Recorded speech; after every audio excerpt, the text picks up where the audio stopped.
On earth, there is nothing as bad as poverty, and no one would wish to be a poor person.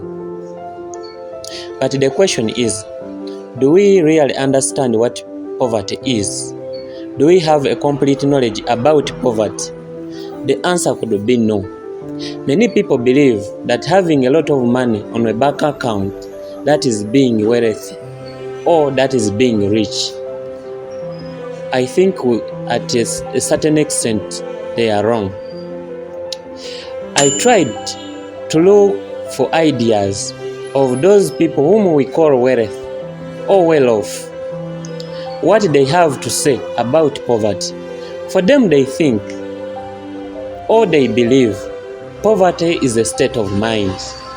A few years back, there was an investment and financial conference in America, and one of the key speakers was Bill Gates. One of the journalists asked Bill Gates that, can you allow your daughter to marry a poor man?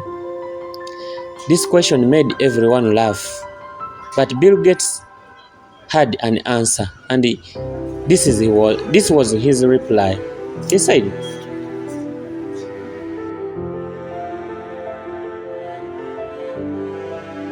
first of all, understand that wealth doesn't mean having a bank account with a lot of money.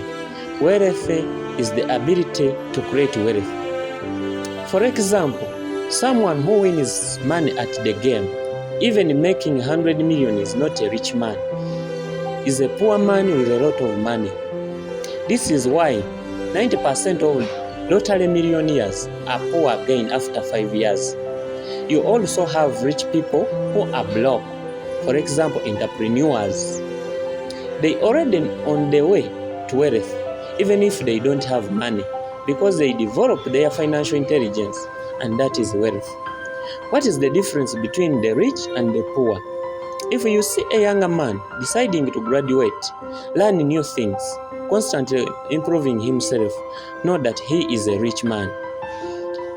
If you see a younger man who thinks the problem is the state and believes that the rich are all thieves and constantly criticizing, know that he is a poor man.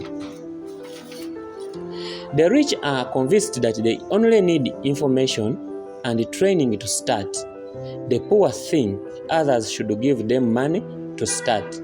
In conclusion, when I say my daughter will not marry a poor man, I'm not talking about money. I'm talking about this man's ability to create wealth. Sorry to say, but most criminals are poor when they are in front of money. They lose their mind, that's why they steal. To them, it is a grace, for they don't know how they themselves could make money. One day, a bank keeper found a bag full of money, took it and handed it back to the manager. People called him an idiot, but in reality, this man was just a rich man with no money. A year later, the bank offers him a reception position. 3 years later, he is in charge of the customers, and 10 years later, he manages the regional management of that bank. Now he manages hundreds of employees, and his annual bonuses are beyond what he could have stolen. So I conclude by saying wealth is a state of mind. Thank you. I ask you to subscribe to this channel, St. David. You will be getting information like this.